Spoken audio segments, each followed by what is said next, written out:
Hello, folks. Hi, my name is Kishore Ganesh, and I know this can be a pleasant surprise for you guys to see my face on video, especially those who have stuck with this channel from its inception in 2020.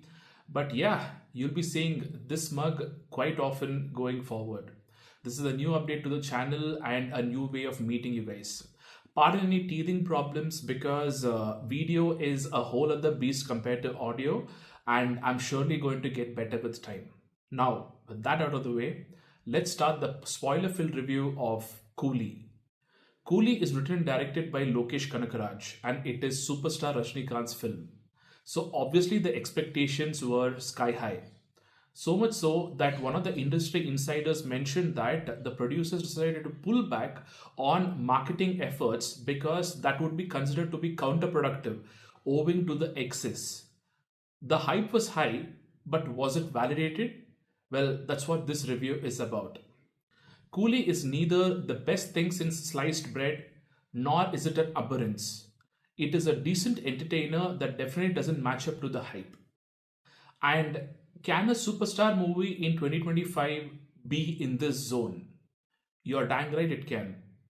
We have to understand that if you're trying to recapture Rajini's glory days from our memories, that is not sadly going to be possible. Every man, every individual is a product of their time. And Rajini's time was the 80s and 90s. Our Talaivar will forever be in our memories of his films from this era. Padayappa, which released in 1999, was the crescendo of quote unquote peak Rajini. Since then, the superstar has had to evolve or was forced to evolve because our world changed. Anyone remember Baba from 2002? Some of the quote unquote style scenes in Baba were on par with anything that Rajini had done before then. However, that movie was mercilessly killed by the audience, prompting Rajini to do a character oriented film in the form of Chandramukhi in 2005. Since then, the superstar has realized that he has to do different movies, different kind of roles within this template to survive and succeed. But, and this is my theory, is that we, the audience, are still trying to capture a bygone era through Rajni. We are not able to accept that a Rajni movie that was a genre in and of itself is no longer possible because the ecosystem and us, the audience, have changed, even if some of us choose not to accept it.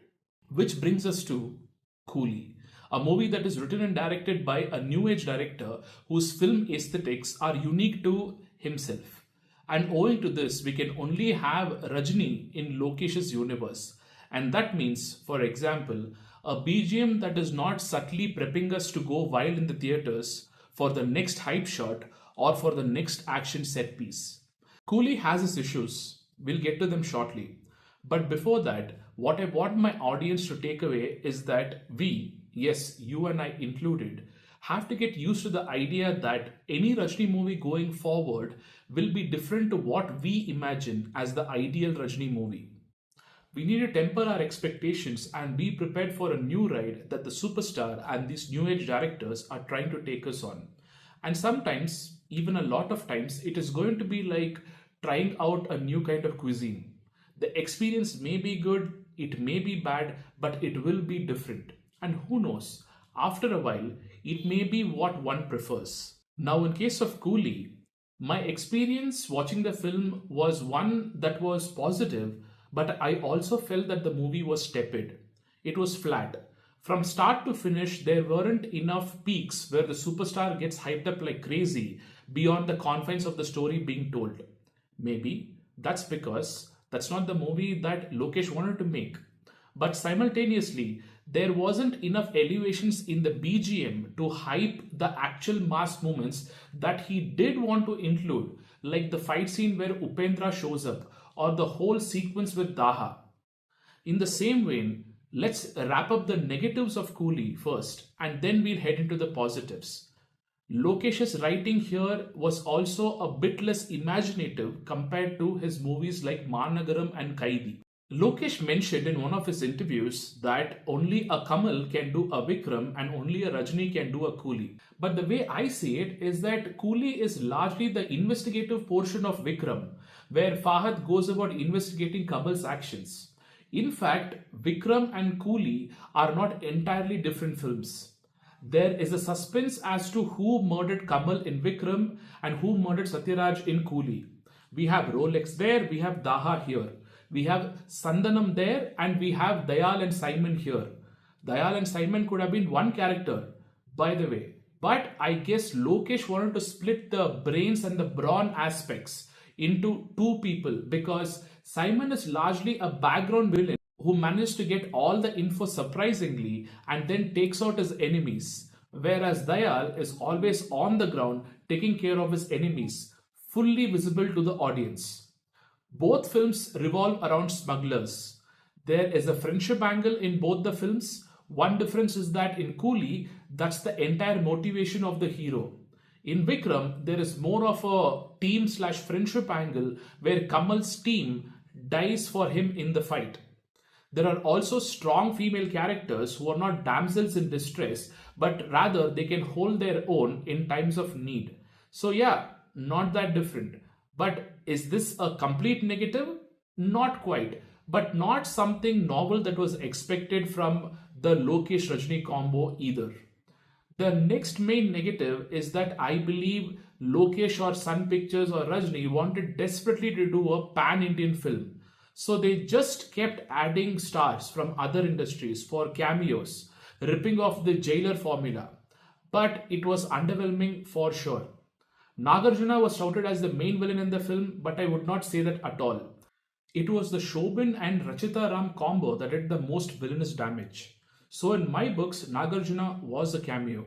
Aamir Khan is a villain through and through, but for some strange reason, because he's a Bollywood star, he needed to be quote unquote treated with respect. Where till the last scene, the hero and his gang are not shown to be in a position of power against him. In fact, Aamir is heaping praise on Rajini and then also threatening him to join his gang of criminals, which is confusing because Rajini was a coolie, not a gangster. Now, in the film, Rajini and his gang are outnumbered and Aamir Khan is in the more advantageous position. So, if Rajini somehow manages to execute a clever escape without humiliating Aamir Khan, that would have been acceptable. But instead, Rajini is forced to say something like if there is any threat to the coolies in Aamir Khan's operations, he will have to answer to Rajini. This was so tacked on that it made me nauseous. It was very similar to Kamal's war on drugs speech in Vikram in terms of the tacked on nature of both. I just wish Lokesh had taken a leaf out of his own book on how to integrate cameos by looking at Rolex from Vikram. And then we have Shruti Haasan's character that is downright a damsel in distress throughout the film, but simultaneously is also very dumb. For a woman who has to do unsavory things like burn dead bodies for a crime syndicate and who has had to grow up without a mother, she is surprisingly like this lamb in the middle of wolves. And the fact that so many people are dying or are getting beaten up to save her was getting tiresome after a while. To round off the negatives, we have a very weak tie-in for Rajashekhar, aka Sathyaraj's character, to enter into a fatal partnership with Nagarjuna's gang, which is a mobile crematorium. The crematorium itself was novel, but the reason for Nagarjuna to seek it out because he didn't have any other way of disposing of the bodies he was producing sounded weak. These are ruthless criminals. You would think that they would have some other way of disposing of bodies without a trace. Following this is that for some reason we have to have a soft corner for Nagarjuna's son just because he became a customs officer instead of another killer. But at the same time, he is also the mole for this criminal organization on the side of the government because he constantly keeps ratting out cops who are undercover. This guy is supposedly good and it is okay for Lokesh to want the audience to accept this. But he actually makes Rajini's character accept this, which removes the invincibility off of Rajini's character. Then we have Upendra's character, which doesn't have any real reason to be isolated all the time because they didn't cover his backstory at all, not even in dialogue. Instead of that, we have a prolonged anti-drinking disclaimer integrated into the movie, which then immediately gets spatted by the director himself because Rajashekhar dies by uttering the word powerhouse, which is some kind of a hidden advertisement for Mansion House brandy, which Rajini gloriously drinks close to the interval. I mean, why? Anyway, despite all of these logical gaps, did Coolie still work for me? I should say yeah, but only as a one time watch. I'll start on the promised positives now. The first positive in my books is that Rajini here is very much a character in this film, and the film itself is not a stitching together of hero shots. And Rajini fits into this universe beautifully from a look and performance standpoint. This movie is actually a suspense thriller till the interval where the mystery to solve is the death of Rajashekhar, aka Sathyaraj's character.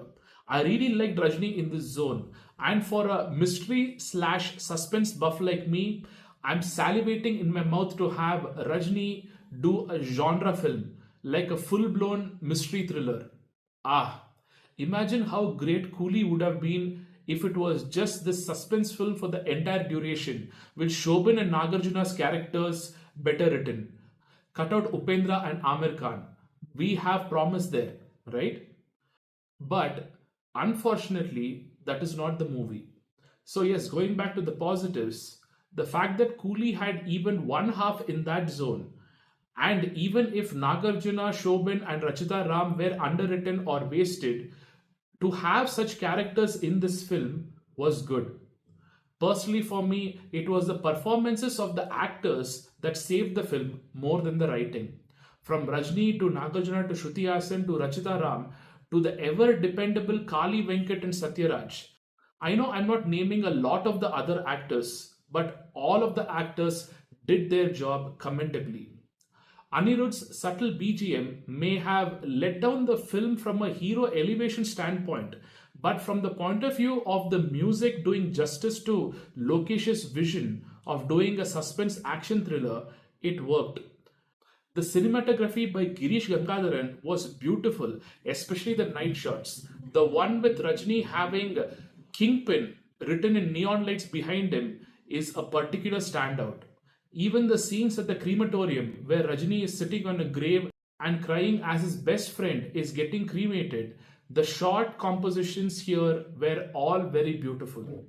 And as much as the writing was a letdown, there was some writing flourishes that I really enjoyed.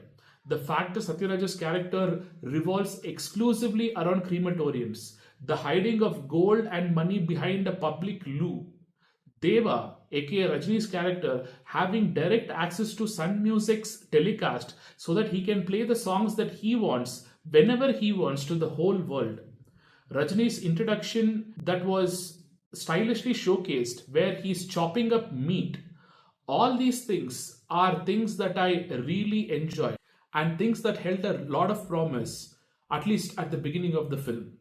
But hey, you can't have it all. On the whole, Coolie is a decent entertainer from a director who wanted to do it all. He wanted to do his film, but he also wanted to pay homage to a star that has been the number one superstar for the past 50 years.